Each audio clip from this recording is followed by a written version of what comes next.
Hey everyone, welcome to the channel. Today I'm going to show you how to quickly and easily download and install Google Chrome on your computer. Let's dive right in and get started. First, open your current web browser, whether it's Edge or any other browser you have installed, and go to this link.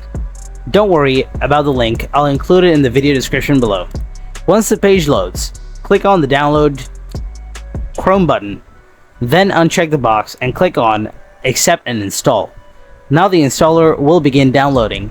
Once the download is complete, click on the installer to open it. Next, click Yes to give permission.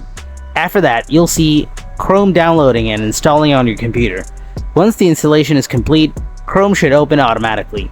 And that's it. You successfully downloaded and installed the Chrome browser on your computer.